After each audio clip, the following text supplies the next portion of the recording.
Hey guys, Sean here from Connection.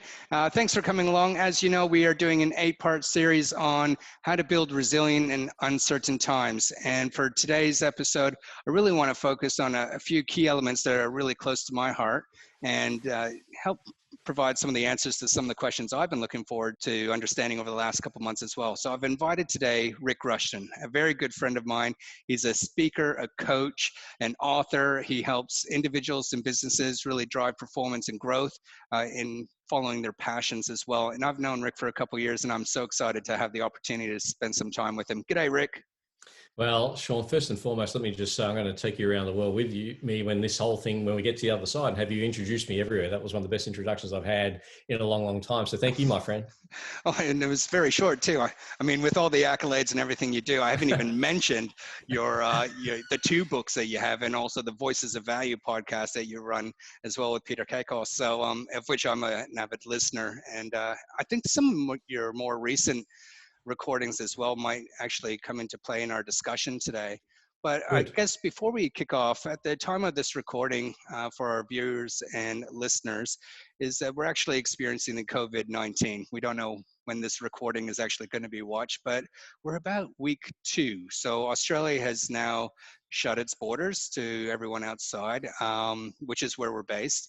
And even some of the states within Australia has shut their borders. And then we're looking at a lot of non-essential businesses have been closed as well. And this is causing quite a ripple effect that we've never experienced, well, certainly not in my lifetime. Very few would have gone through this since the early 1900s. And it's a totally unique, for lack of a better word, Rik, how would you explain today's climate? Well, I think it's uncertain times and it's unprecedented times, clearly, for our generation. But, you know, Sean, my grandmother, who lived to be 92, at 90 years of age, she started learning German, which I thought was an amazing sort of effort for a lady who was at that age. She was learning via cassette tape. Now, some of our listeners and viewers might need to Google what a cassette tape is, of course, but she was learning on cassette. You know, so she'd have the English word, then she'd have the German word, then she'd have to repeat back the German word, and that's how she learnt it. She learnt about 5 words a day, and she was doing that for effectively the last 2 years of her life. I remember thinking that was pretty important for 2 reasons. Number one, how good's that to be at 90 still thinking I can learn something new? Number two, Sean, her husband was taken tragically during World War II by a German. So the person, and she never remarried. Wow. She never moved on with her life from that point. But it said to me 3 things. Number one, first of all, how resilient is my grandmother? Number two, how future focused is she that she's 90 and thinks I might just try and pick up this lingo now? And thirdly, and most importantly, I think what she taught us by living example.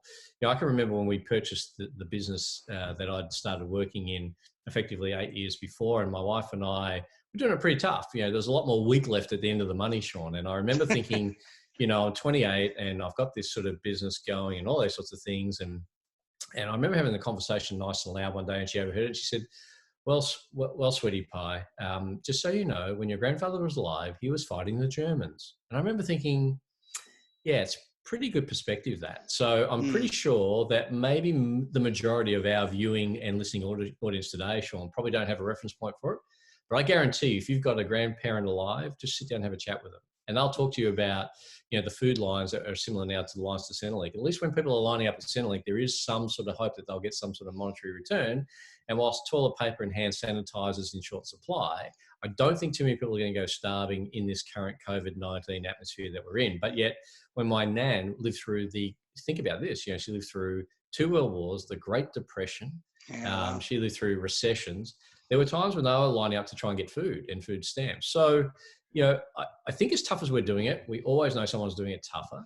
So I think part of dealing with this is just getting a bit of perspective and just saying, you know, as tough as it is, it's, has anyone ever lived through something worse than this in our time? And the answer is always yes. So I try with empathy to put myself in the shoes of someone who, you know, had to live through world wars, had to live through depressions, had to live through recessions. In the most recent times, we've had, you know, things like the global financial crisis. We've, you know, not to the extent of lockdown that we've got around the globe at the minute, but, you know, it's still quite amazing when you really put it all into perspective. And it's challenging times. You know, over the last 2 weeks, as you say, it's moved, the needle's just moved, like it's gone from maybe it's like the common cold to a flu to now it's like, it is real serious stuff here. And that's happened in 14 days. And now Australia was, I'm not going to say lucky. I think Australia acted fairly quickly in comparison to, say, the Northern Hemisphere, where Italy is obviously the epicenter at the moment of what happens when you are slow to take action with inaction.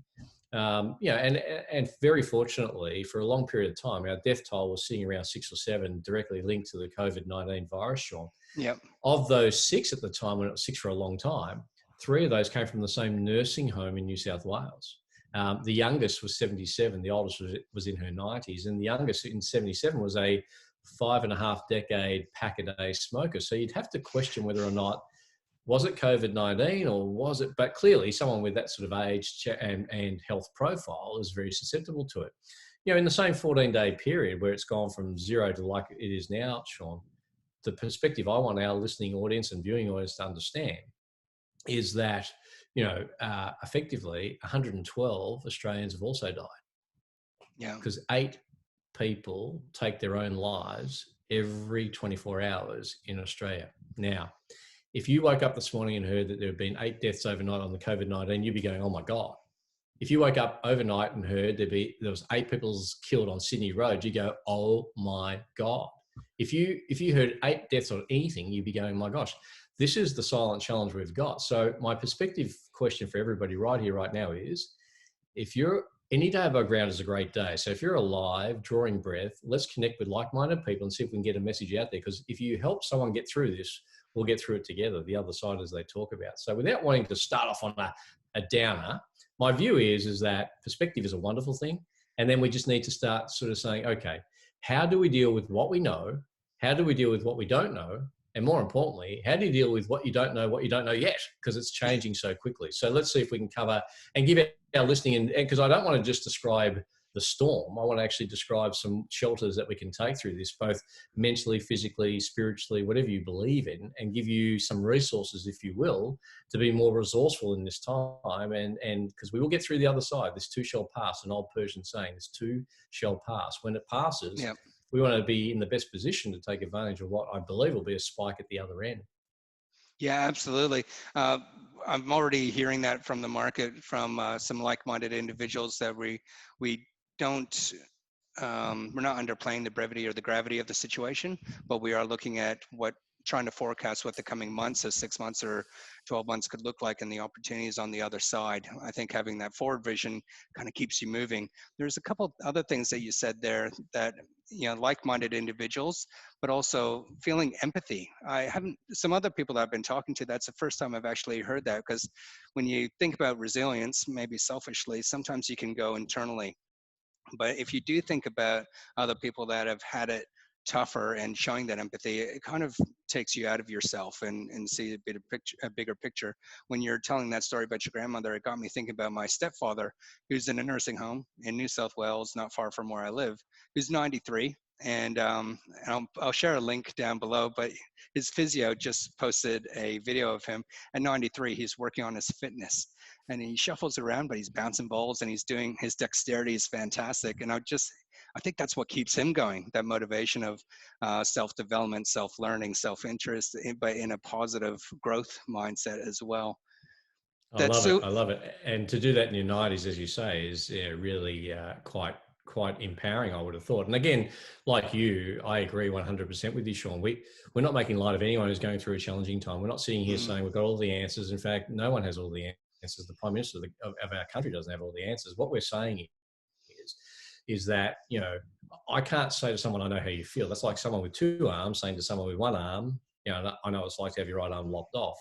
But I don't need to have it lopped off to get a sense of you can't be feeling great about this situation. So let's just shift your focus a little bit.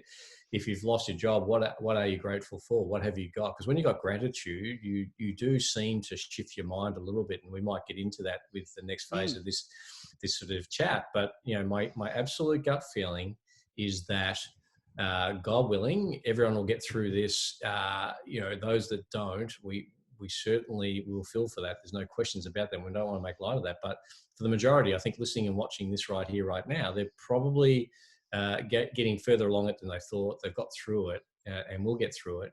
It's how do we arrive there? How do we show up in that space? That's going to be dictated by what we do in the now. So, I think that's really where the focus needs to go.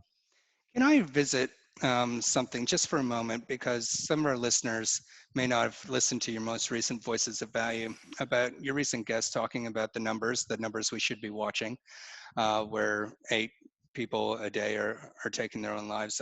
To share a personal story, my mom attempted suicide about 8 years ago, was unsuccessful, and is living today with the repercussions of her choice of decision made 8 years ago.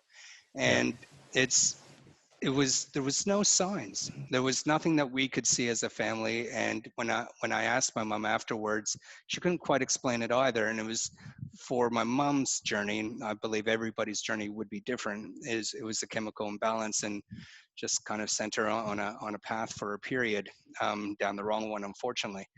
But I wanted to ask you, with your recent interview, what were some of the key takeaways for those people of dealing in that situation? Now, I promised our listeners and watchers that we will pick this up, but I think it is an important part, because we don't know exactly what everyone's experience is. And if this can be an opportunity we'll just take a couple minutes to share some help for anybody who might be having a struggling time. Yeah. What would it be? What could you offer, Rik? Well, I think your observation is incredibly powerful there about the fact with your own mother, there were really no signs. And, you know, the one consistent thing I can tell you is most people listening or watching will understand if I said the Golden Gate Bridge in San Francisco, they'd picture it in their mind straight away. Iconic bridge, landmark bridge. It's also been the place where a lot of people have decided to end their lives by jumping off into San Francisco Bay. Now, of the thousands that have attempted it, most have been successful, unfortunately, but more than 130 people have survived, Sean. The one thing you need to hear about that is every survivor had the one consistent message. Now, they all had different reasons for doing it. Financial reasons, chemical imbalance, mental, I call it an emotional well-being, but other people Yep. call it mental health issues.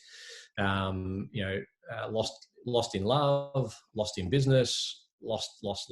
Close. Every survivor, you need to hear these words. Our audience needs to hear these words. Every survivor said the nanosecond they felt their feet leave the bridge, they regretted it. Instant regret.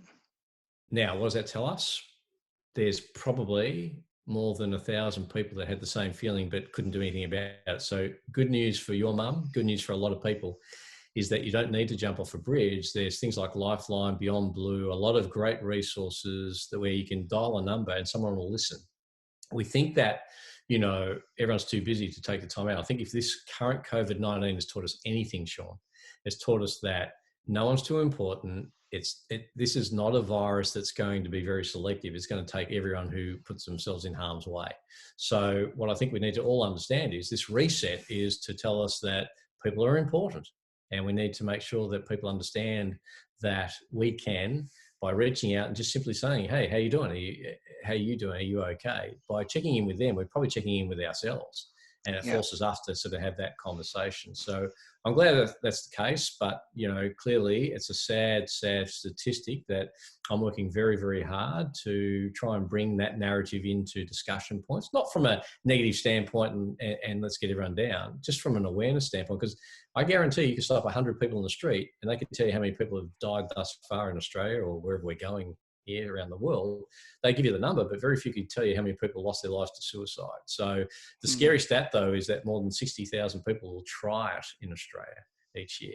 Luckily, they're not that successful at it. That's one area I'm very glad to be a non-success coach in. I wouldn't want people getting too successful at that. So, but you're right. We don't want to spend this whole time sort of talking about the negative, but we do want to be sensitive to it. We don't make light of it. It's not a humor. There's no fun in this for us to raise it, but it is important to understand that there is a lot of great people. Wayne Schwass from Pucker Up, Nick Bracks, son of our former state premier here, Steve Bracks, and his work is just, these are two guys that have tried to take their lives. They are guys that have realised that, there were solutions. They just couldn't see the fog through the fog, and they couldn't see that there was firm people to sort of rely upon. And both those people have been guests on our podcast. We've been very fortunate to have that happen. And we do have some uplifting stories on our podcast too. And let's see if we can shift the mood on this one. You sure do. Now, before we move on, there are 3 things that have come to mind just out of that little piece there. Was one, that if you are struggling and you want to get some help, Rik mentioned some. I'll make sure those numbers are below on this podcast so you can reach out if you need it. I was reminded of a Family Ties episode, an American TV show I grew up watching as a kid, and Alex P. Keaton, one of the central characters, joins a helpline call center. And the first call he gets, he doesn't know what to do. He's by himself, and he puts the person on hold. And the guy goes, "You're putting me on hold?" Thankfully, none of the people that we're going to put numbers down below will you expect that service. The last thing is that hearing the story of that instant regret, no matter how bad things are, just know that there's a little bit of part of you in there that still wants to live and get more out of life. So try to find that and get help before you need to. All right. Great advice. Great advice. Thanks, Rik. Great distinction. Great advice. Okay, so let's shift it a little bit. Now, we are currently in lockdown. Now, I've had my kids at home for a week and a half, and you know, if this goes on for months, I don't know what I'm gonna do. They're driving me crazy. And I got two angel girls, like they're beautiful, but it is a unique environment that we find ourselves. And as the businesses close and move to remote working, which thankfully so many businesses can nowadays, so that we can still keep things running, I do find that my own observations is that as we get less human connection, we're really craving it. And I was wondering if you had thoughts about what human connection has, and you do have a book, The Power of Connection, which I've read, and I've handed many copies out to my business partners as well, because I think it's that good. My Google's review will show testament to it, that there's very few books that, you know, when you're cleaning out your house, and that this one will always remain on my bookshelf. I think it's excellent. The stories that you cover and how you articulate and the advice you give, and simple to read, which is great for me. I think it's a fantastic book. So I know you will have an angle on what you believe human connection has to play in terms of resilience in this environment or any. Yeah, and clearly that's a fundamentally important sort of distinction. First of all, thank you for the very kind feedback on the book, and you know, I'm thrilled that you have gifted it so many times, because I know that you are very, very genuine with your praise there. But you know, my belief is we're the most connected, and this is a classic example of it. We're the most connected generation that's ever walked the face of the planet. 7.5 billion people, could not be better connected, but we're more connected and less in touch more often than not. Yeah. So if there's one silver lining to come out of what has been a tragic scenario, it is the case that you will be able to spend 168 hours of your week still working with, you know, technology. Now, the methodology's changed on how you work, but technology has allowed you to keep on working, right? Still get in touch with people and servicing as best you can. But what we do know now is that quality time with children comes from quantity time. So what we know is that life is primary and business funds life. This is giving us a chance to reconnect with what is really primary to our absolute belief about, you know, human beings. And we are all interconnected. There are no successful hermits. I've tried real hard. I can't find one. And I go looking as strong as anyone for the next best idea. So You've I think traveled the world. Simple, I know you've been looking for them. Yeah, I've been looking for it. But I think, you know, what we can do right here, right now is, isn't it cool just to play with your girls? I was mucking around with my daughter about 10 minutes before coming on to this particular, interview. And, you know, it's kind of at a time of the day where she'd be probably just coming home from school now. And all she wants to do after being at school is just to retreat into her bedroom and get a little bit of me time, because she's been so very busy at school. So there's lots that we can do in this sort of situation with, you know, rebuilding a connection. And, you know, for grandparents at the moment who are the most vulnerable with this current virus, you know, I know my good friend Peter Kakos, who you mentioned earlier, it's his son Oscar's birthday today. They opened the presents with their grandparents, both on iPads on FaceTime, watching it happen. Now, for Oscar's view, he just looks at it and thinks, well, Nan and Pa are watching this. That's pretty cool. So I think we can still do something, but there's high tech, high touch, and nothing says I love you more to a child than the touch of mum, the touch of dad, and, you know, asking questions that you can do in the first person as opposed to the third person, or by SMS or via Zoom or anything else, which is, you know, what is it that dad does that makes you know that I love you? And so that I know the answer to that, now I can do that more while we're together for the next few weeks, potentially the next few months. But as long as I know what it is that makes you know that I love you, I'll reinforce that again. So this is a pretty cool time to get reconnected in a much deeper way than we ever could. So there's 168 hours in the week. Most of us are working probably 60, maybe 70 hours of those. I reckon we're going to get more productive in probably 6 or 7 hours in the week than we would have with 60 or 70. So that leaves us with a lot more time to get reacquainted with the things we love. But I think we also need to get reacquainted with ourselves too, because that's where it all starts. It all starts with our thinking, and that really dictates how we're going to communicate. So how we think determines how we feel internally and externally determines how we act. How we act creates the behavior, and then from there we get a bit of feedback from people that tell us we're too this, we're too that, we're not enough of this, we're not enough of that. And then we try and defend that position, and it gets a little bit ugly. So I think the good opportunity today, right here, right now, is there will be more time to connect with those we love in the first person if they're in our home, under our four walls and under our roof. But if not, technology today, Sean, allows us to connect with those people, as the example I just gave. Yeah. I think you brought up some really interesting principles there too, Rik. If people wanted to learn more about how the thoughts create the actions, actions create the results, you can look at NeuroLinguistic Programming or cognitive behavior therapy. There's plenty of material out there, or you can just reach out to Rik. I'm sure he'd love to share his expertise. I'm sure there's better out there than me, my friend. That's all fine. It's all information. It's all useful, right? It's how you Absolutely. apply it, and you have to apply it.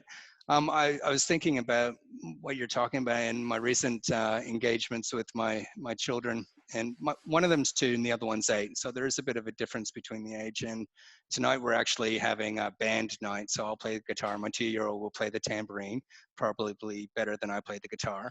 And my 8-year-old said, I made a stomp box, one of those things that you sit on and you hit. And I said, that's great. And she goes, I'll show you. And she brought it out, and there's an empty wine carton, a 6-pack wine carton. Rik, I don't know how I felt about that. I know you don't drink, but and I was ashamed. Where did you even find that? But so we wrapped it up in wrapping paper just to get rid of that. But it's something I'm looking forward to, and it's maybe something that not for this current environment that would have even opened up that conversation. I think being forced into the environment to get along is an opportunity to connect. Think about when they ask you something, why are you saying yes or no? And you're busy, and I'm racing around interstate or getting home, and she's asking me for something, and sometimes it's easier just say, look, not now, darling. And there's one day that she just took my hand and kind of almost spun me around, or she just stopped and it spun me around, and I looked at her and she goes, just say yes, Dad. And I went, okay, 7-year-old. You got nailed by your 7-year-old. She was 7 at the time. So I went, okay. And it really stopped me to think about, okay, how am I connecting? How am I engaging right now with my daughter? She's asked me to do something, and it meant enough to her that to stop me and just ask me to reconsider my answer. And then she just said, just say yes. And I did. Say yes. And I love it. And that became our motto. Whenever something that she was really important to her, or she really wanted to do, she'd say, Dad, I just need you to say yes on this one. Or if I was saying no, just say yes. And I go, okay, you know what? Let's do it. Let's go and do it. I see a big, bright future ahead for that amazing young lady. That's for sure. She must get it from her mom. I was going to say, well, yeah, clearly. Clearly.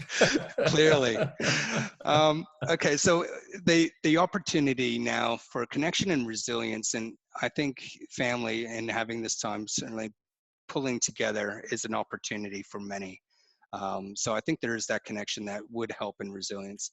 What I'm seeing is, and hearing more of my team, I manage a sales team and of 7, and I've never seen them more connected in the last week than I have. Than I have in the last week. They're sharing emails. They're sharing their own interests. They're discovering themselves, and we'll talk about that because I know you mentioned that earlier. And they're just being more open, and how each are experiencing going through the same journey right now, but in their own different way. I'm finding that they're listening a lot more. Maybe that's tapping into that empathy point that you mentioned earlier on as well. Have you been seeing that from people who can't actually be face to face anymore, but finding other ways they're almost craving it, right? Yeah, I think so. And I think that, these sort of difficult times, you see the best and the worst of people, don't you, realistically? And I think it shows who you're hanging with and who you're spending a lot of time with. So I think teams in times of difficulty, they look for the opportunity to sort of, support each other. And that's kind of really where we're at right now. We need a more of a supporting, nurturing relationship with our team members, much more than a demanding, let's go and sort of, conquer the world. I think that's the first point to that. I think the second point is that, it would not be strange to me to sort of know that your team's doing that, because they're very much normally a reflection of their leader. And I've always known you as someone who's taken the extra time just to sort of say, hey, I want to catch you doing something right, and giving you feedback on what you did well there, as opposed to the leader who goes, I'm just going to wait for these guys to stumble and fall over and just reprimand them for doing the wrong thing. So I think your style of leadership helps there. And maybe that's a style of parenting that we could all bring into this world right here, right now. We spend way too much time as leaders, trying to drive our team through, I guess the whip rather than the carrot. And it would be much better to be saying to people, hey, Sean, I just heard how you spoke with that really demanding and difficult customer there. And I just want to give you kudos for just A, keeping you calm, B, creating a solution, and then D, hanging up because, there was just nothing you could do for that person. I just want to give you some feedback right here, right now. That took very clear thinking, and I love that. So let's reward that, as opposed to the boss who goes, "What are you doing? That's a customer. We're going to lose a customer. Every customer is vital at the moment." So what the leader's saying is, someone who I don't know couldn't pick out in a police lineup, wouldn't have over in our lunchroom to break bread with us. I'm going to value that person more than you, and I'm with you, more often than not. So I think that's part of your leadership style, I suspect, and we are seeing it more now, that in times of trouble, people go back to their tribes, the people that they know, and the people who they know that the walls are down. They can be as authentic. They can let them know they're scared. They can let them know they're fearful. They can let them know that they're worrying, and then they know that they're going to get some support, not a judgment, not like, man up, you're weak, none of that. It's going to be more like, you know what, worry heaps if worrying and doing anything. I'll tell you what will really help, if you help someone else.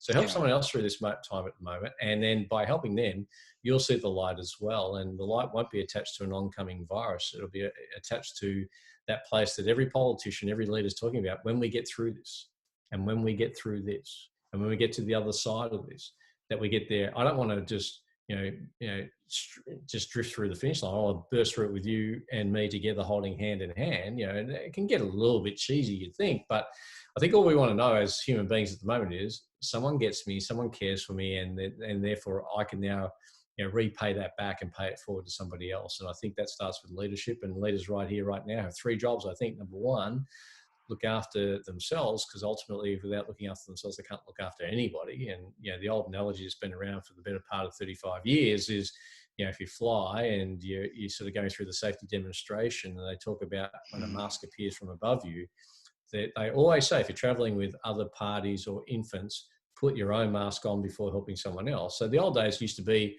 Sean, I'll take care of you if you'll take care of me. Yep. The mantra in 2020 is, I'll take care of me to be there for you if you'll take care of you to be there for me. Yeah. So I need you to sort of, be very aqua now in terms of that can be a color, it can be a personality trait in my book and or my TED talk. It doesn't really matter. But, I use aqua as a bit of an acronym. Be aware of what's going on. So, if your body's sending you signals like I'm stressing, I'm worrying, I'm hyperventilating, that's your body's way of saying, hey, we're in uncertain times. It would be very, very real for someone to wake up at 2 a.m. this morning to go, what the hell is going on? I don't know. I don't get what's going on. I've just been shut down. What's going on? So awareness is the A part of the word aqua. Then question it. Okay. So they say that some of the biggest lies that we ever tell ourselves never come true.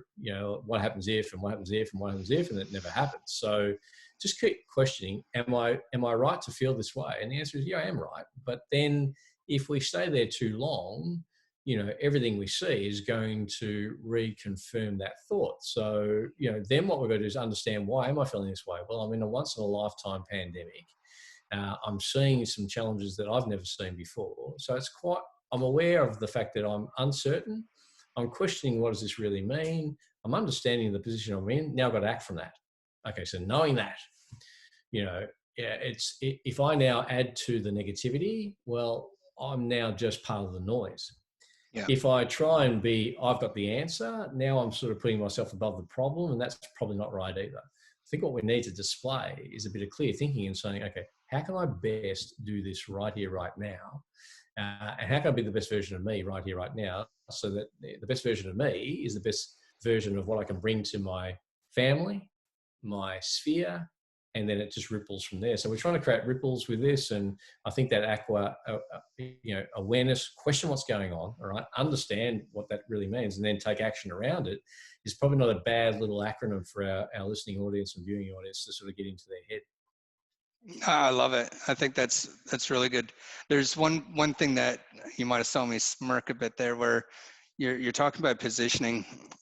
I've been with my wife 15 years this year. Since we first met, and I remember it was about year 3 where we were having a discussion where where I think she said something like, I'm a blind optimist, and I said, no, I'm a positive guy. There's a very big difference there. And I said, I do sometimes find you to be very negative. She said, no, I'm very cautious and pragmatic. And it's like, okay. So when we have a difference point of view, I said, can you work with me on this? When we're presented with an environment, can we agree to see it as it is? No worse than it is, but no better than it is as it is. And we'll work together to find out what it is before we take action and really explore it together. Would that be okay? And that's pretty much how we've been operating for the last dozen years. And it's so good. It kind of puts you in a check, and you have to remind yourself, oh, but thank God we have partners there to remind us. Yeah. But I've really, I think that is such a very easy ways to be aware, to question. I think is to take that moment and really test your thoughts. I know you're a good friend of yours, and mentor Jim Rohn. You know, he's always talked about, you know, the power of thought and where it can guide you as well. But action. That action is really important. We might finish on that one. There's a couple times that you mentioned clarity of thought. This is something I think is really important. In particular, with times of uncertainty, we can find ourselves stressed, anxious, sometimes depressed, and just with the pressures of family, work, you know, just the stuff that might be going on, COVID-19 aside. Can you explain to me, why do you think clarity for you is such an important fundamental part of the process in developing resilience? Well, I think there's only 3 options in every stimulus. So every stimulus that comes our way, Sean, it's either positive, you know, your daughter now sees you straight after this. That's a positive stimulus to you. You're going to smile. She's going to smile. Mm. There's a connection there. You know, so there's a positive stimulus. There's a negative stimulus. You know, you hear a screeching brakes and a car goes bang, and you think, oh gosh, I hope everyone's okay, right? But Yeah. what we find is, in these instances, negativity never solved anything, ever. But there's a place for it. How will we know what the light was if we didn't know what the darkness was? So we need contrast in our lives. If everything was great and everything was, you know, when I go to a play or a theater or a movie, I want to be taken to the depths of drama, but I also want to see the positive of the light. So we wouldn't know what positive was if we didn't know what negative was. That's the first message. But the third part to it is there's clarity around it. So, i.e., you can take yourself almost out of the situation and hover and look back down.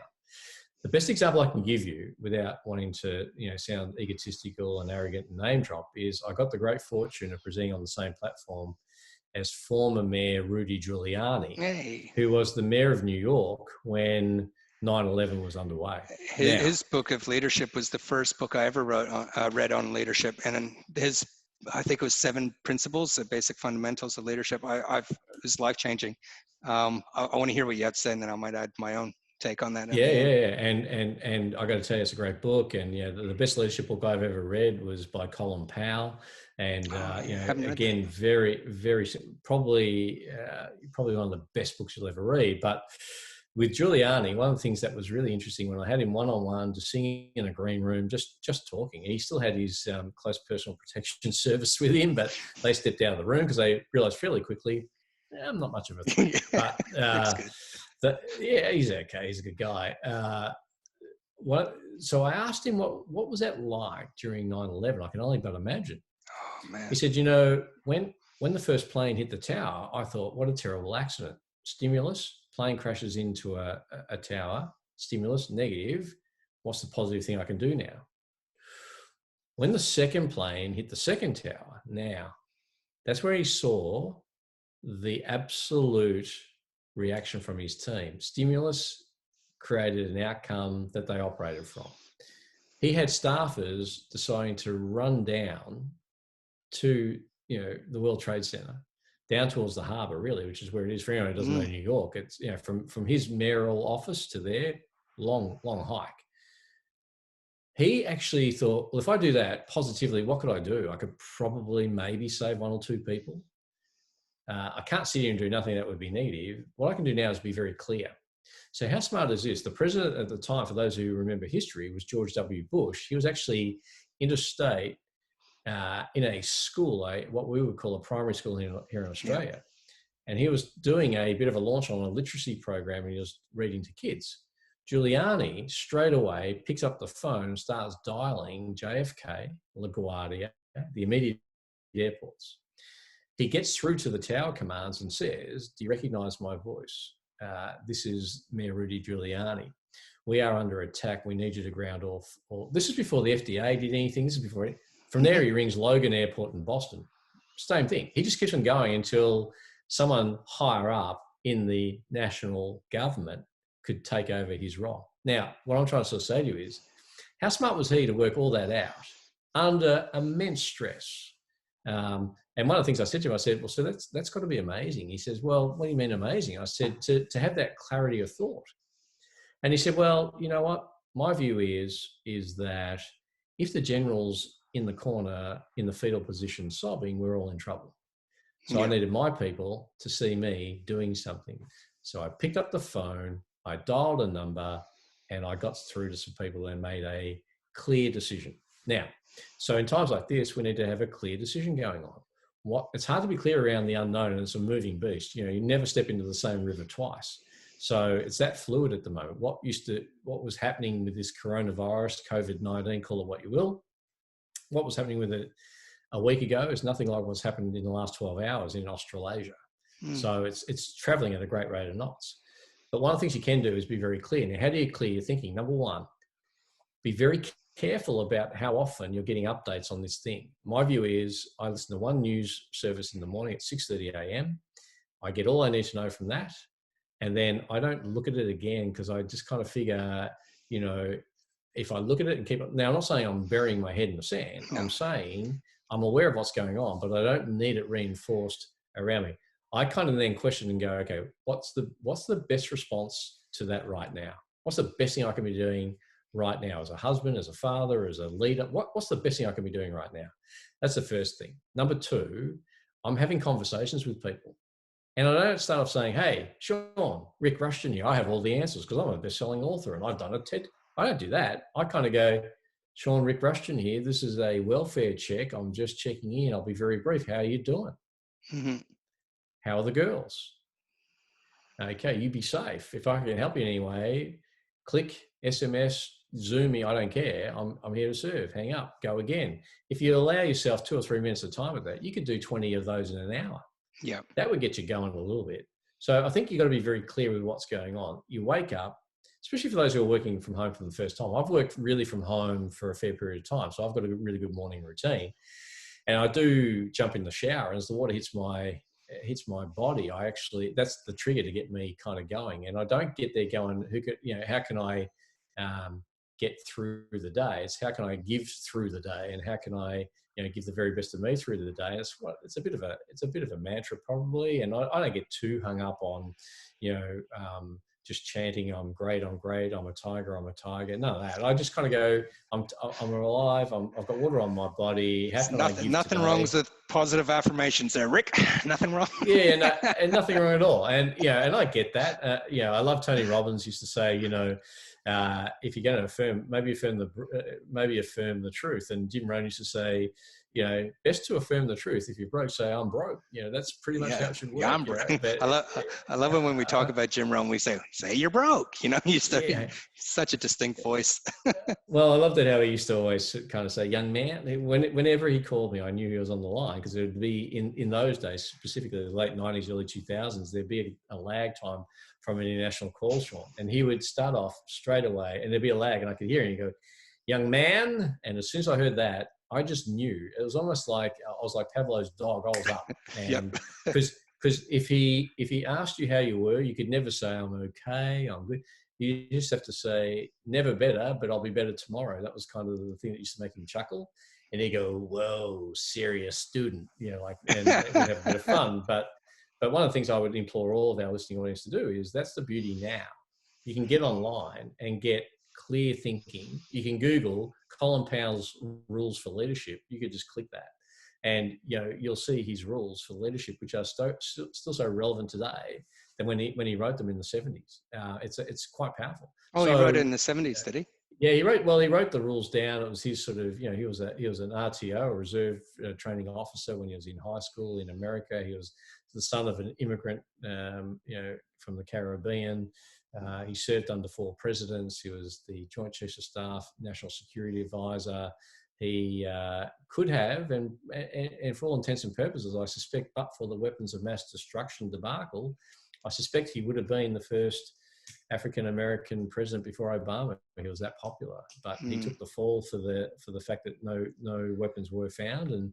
But a great leader, a great man. Again, I've been very fortunate to meet him, and I don't say that out of ego or arrogance. I just say that out of what a fortunate guy I am. And some of the stuff he shared is as valuable, if not more valuable, than Giuliani's. But just 2 examples there, Sean, of clear thinking. Just get very clear with how you're getting up, get very clear about your morning routine, get very clear about the news services you want. And I subscribe to only one, and that's all I do. I sit at 6:30 and I get an understanding. Now I figure from there on out, if anything challenging is going to happen, I'll find out about it. But I'm not going to go looking for it, because we don't always get what we want in the game of life, but we do often get what we expect. So if we expect it to be negativity, we'll find it. And, some people light up a room the minute they come in, and that's the sort of people I want to hang out with.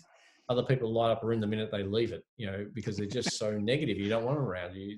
They smell the flowers and say, "Where's the funeral?" Not "Where's the wedding?" So you've got to think about our thinking starts everything. So get very clear with that would be my message. There's some uncertain times ahead. There's no questions about that. But if you and I were about to go for a drive over a few hundred kilometers starting at dusk tonight, and we might share the driving routine, because, I could probably take a nap while you drive, and you could sort of maybe take a nap when I drive. And, the reality is we might have to drive a few hundred kilometers.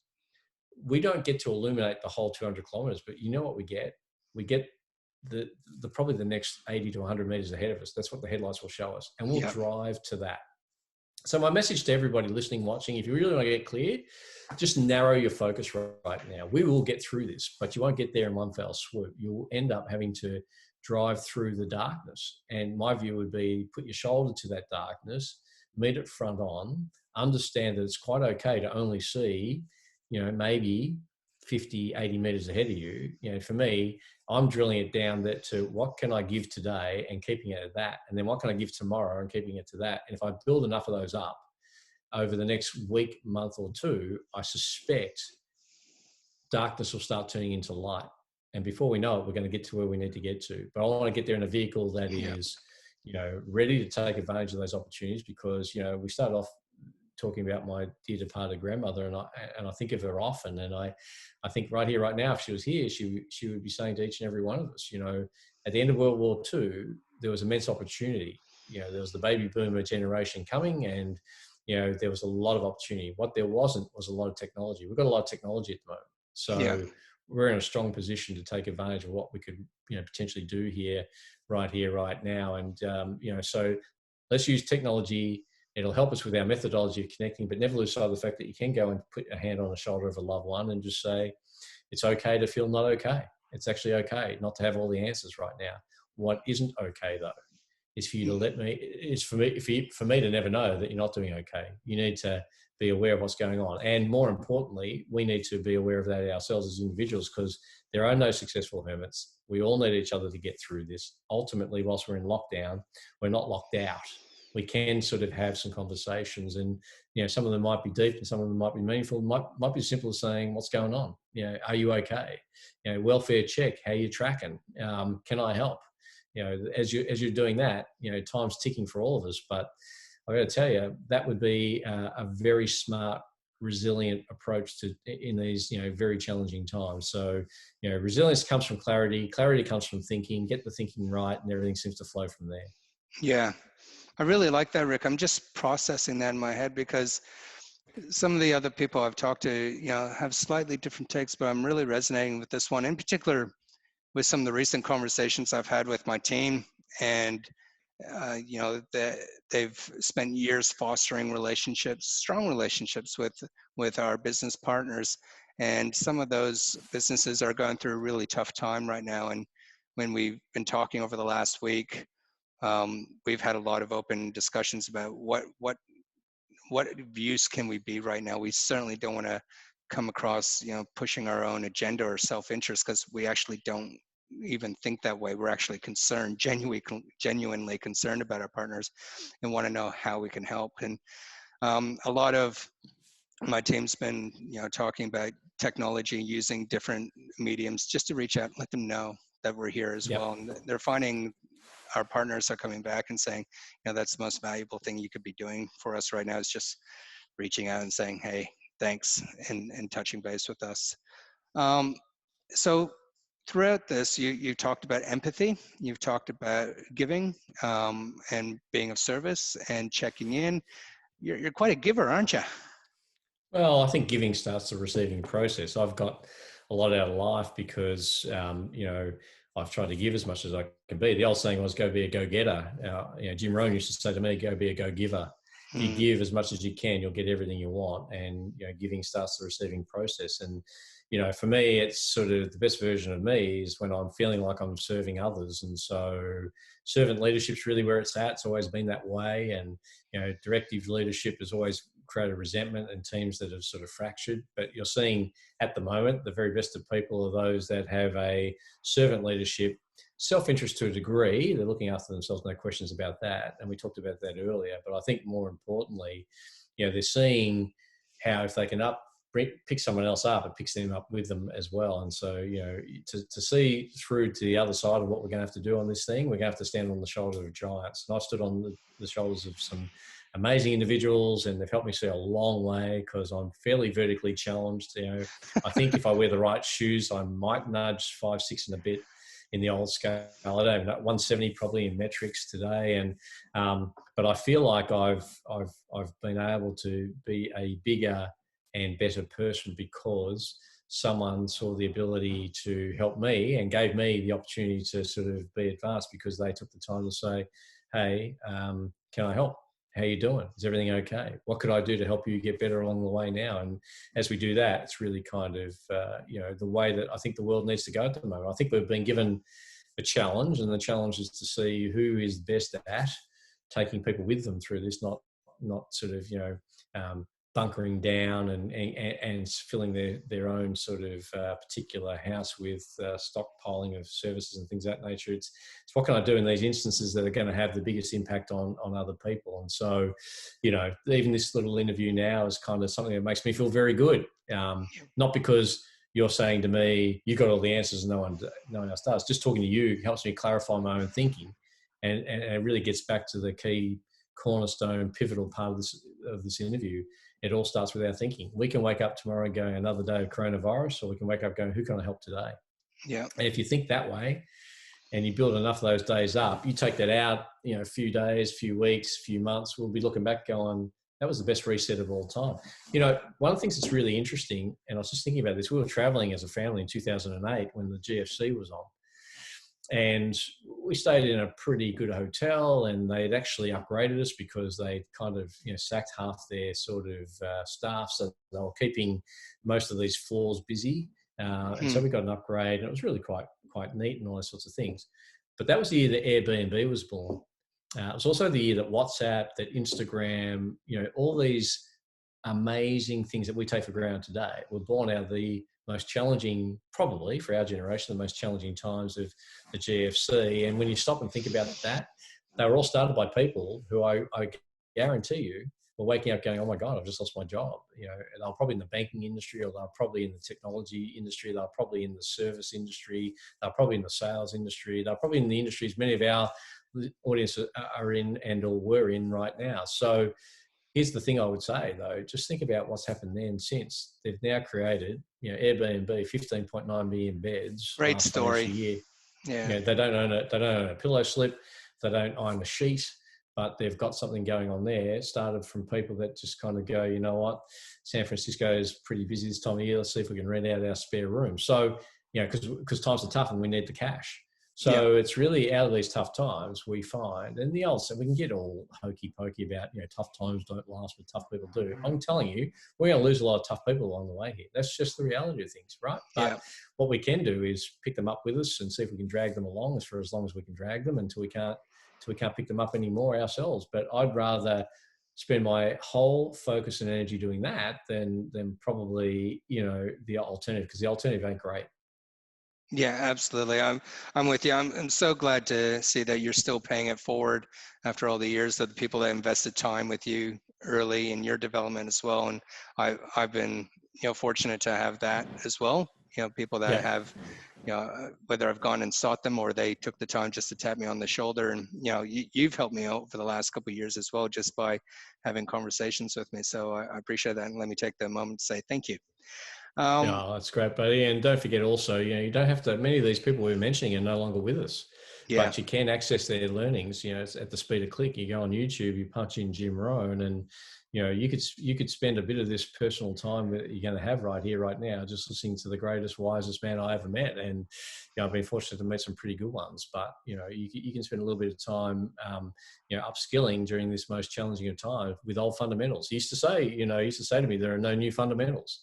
There's just old Coke served up in shiny new Pepsi Max cans. He used to say to me, like, it's kind of, he would say, you got to be a little bit suspicious of someone saying, hey, come and let me show you my factory. We're punching out antiques on the belt. He'd say, that just doesn't make sense. It just doesn't fit. He said, it's a bit like an Amish hacker. It just doesn't fit, So he said, be very careful about, these people spruiking, I found this new fundamental. There's no new fundamentals. It's just a rework of old fundamentals. And all we're doing today, buddy, is following an old fundamental of let's see how we can give, and let's see if we can shift someone's thinking, and let's look for the positive, let's look to the light, not dismissing the darkness, because that's where a lot of people are in right now. But I just looked at my light. It looks like I'm in the darkness. My camera I was about to say. There we go. I've got the halo of light over me, and you look like I felt like I was with Sean the Savant, and it's like let's hold hands and see if we can contact Auntie Betty on the other side. I think you're going to give me a chance to chat to my nan again. But in summary, mate, I think awareness. Be aware of what's going on, question it clearly, understand what it is all mean, and then take some action around it. And if you think of others first, it'll actually help you gain greater clarity on your own self. And we're going to learn a lot about people this next little bit. It'll be very easy for you to ask someone, hey, can you come online and spend some time? And they go, to be honest, mate, I'm just looking after myself. Yeah. Oh.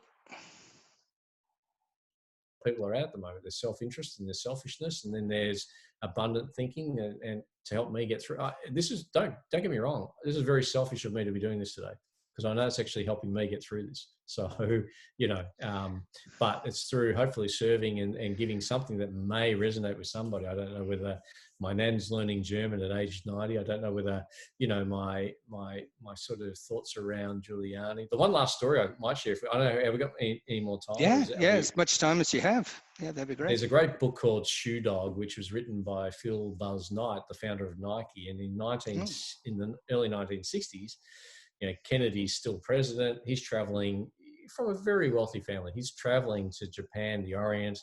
He was a runner. He went to a university that produced a lot of runners. He's got this passion to produce a running shoe. He sees the best shoe at the time, the Tiger shoe that's produced en masse in Japan. He wrangles his way to be the American distributor of this. He starts up a company called Blue Ribbon Sportswear, and the head office is his parents' basement. He puts that on the letterhead.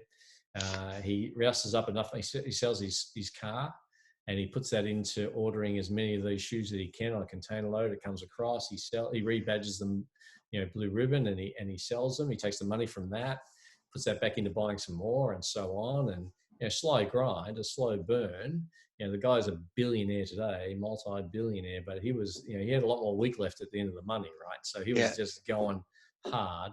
But one of the things I love about his story, which is not in the book, I think, but when we spoke at the same thing, he kind of started his story with, I think, an old fable, but I think part of it was kind of true. And he kind of used it as an example, which was during very, very, very tough times in America. It was the global recession was pretty full on. It was Chicago, it was a conference where they normally get 4,000 people, Sean. There wasn't even 300 people in the room, but he said something which was really powerful. First and foremost, he was there speaking for free. Now you go, well, that's not hard for him to do. He's a billionaire. But he was giving 10 cents away out of every dollar he earned when he had no money. So, if you think it's easy to do that, to give up, $1 million out of, 100,000 out of $1 million, you'd say, yeah, if I had that money, I could do that. Well, if you can't give up 10 cents out of a dollar, you're not going to give up, 100,000 out of $1 million is my view. But anyway, he started off the story saying, in the shoe industry, a very successful company, he goes, let's just call them, I'll give you the initials Adidas. Adidas were his biggest opponents at the time. So it was very tongue-in-cheek. Yeah. They're looking to expand their market. They figure, let's go to Africa. A lot of runners coming out of Africa. The Kenyans are freaks at running. And so two feasibility studies are done by two middle managers from Adidas. One sent from Japan, where he already was. The other was flown in from Munich, Germany. So the guy from Japan gets there 2 days ahead of his colleague. He spends 2 days there, sends back a TedX to Adidas headquarters, a telegram saying, situation here, hopeless, stop. No one wears shoes, stop. The second representative, he calls it from the company Adidas, gets there and says, I've been here a day, stop. Incredible opportunity, stop. They have no shoes. Yeah. Stop. Now, what we're hearing there, same circumstances, same event, totally different meaning. What was the difference? Just the thinking. No one's got shoes here. I guess there's no demand for shoes. There's no shoes, no opportunities. This guy goes, I see endless opportunities because no one's wearing shoes. So I think in this challenging time, we can bunker down or we can lift up. We can get very internal or we can get as external as possible. We can be energizer bunnies and everyone will look at us and go, you are crazy and we're going to lock you up. Or we can be effectively empathy-driven servant leaders who say, hey, are you okay? Can I help? What's the best thing I could be doing for you right now? A simple touch, a simple SMS, a quick email, who knows? I'm posting on social media as best I possibly can with as many positive messages without being over positive and certainly no negative ones, but clearly trying the very best I can to shift the thinking of everybody who's in my sphere. And if I can do that, that's going to help me get through it. And I think that's the message for everybody listening and watching here today. And I think you're doing an incredible job. And when I thought about putting this series together, it was to answer a lot of questions that I had for myself. And I shared with you offline that last year I had some challenges, no triggers, just challenges of things that were testing my own resilience. And a good friend of mine pointed that out, that I should probably look at doing, putting some focus towards building my resilience. And that was before COVID-19 happened. Yeah. And right now I'm sitting in the salon of my wife's salon that we've just had to shut the doors to yesterday. So after the last 2 years, we've made it #1 on the central coast of New South Wales, and now we're closing the doors. Not sure if we're going to recover. So the questions that I have in my head, I think is actually being shared by many people. But Rik, I think you're a gentleman. I think you bring a lot of value to so many people, and everyone that you touch and appropriately and work with, and I just see how you lift people and how they resonate with you. So please keep up the great work. So how can people find out more about you and learn more about you? Best way to get in touch with me and to learn about what we do is rikrushton.com, @Rik Rushton, RIKRUSHTON on all the socials. I'm much more on Facebook than Instagram. I'm much more on LinkedIn than any other sort of social media plan because I find they're the ones that I have the greatest reach. So if I can help anybody, I'll do my absolute very best to do that. And as you know, buddy, resilience doesn't come from comfort times. It comes from challenging times. And I just wanted to point out, I've recently noticed that you got a new Audible book that's just been released as well. Now, I've offered to be the voiceover for your 2 books that are available on Audible as well, but you haven't taken me up on it yet. But for your 3rd perhaps, but you got Connect, Relate, and Motivate available on Audible. I haven't listened to it yet, so it is next on my playlist, and The Power of Connection is available there too. So if you guys want to read or you travel a lot, I find that Audible is a great way, and you can up the speed a little bit as well and cover more time. But Voices of Value, I think, is a podcast well worth checking out. I've enjoyed following Rik and Peter on that, and you've met with some fantastic individuals and shared their stories as well. So yeah, it's well worth a look. Voices of Value. Rik, as I said before, you're a gentleman. I appreciate your time. I know it's really valuable, and thank you very much. I really appreciate it. Thank you, buddy. It's been my pleasure. And hopefully, if anyone has any challenges, they can reach out to both of us through our links that you'll have, I'm sure, at the bottom of this. Absolutely. All right. All the best, mate. Cheers. Bye. Thanks, guys.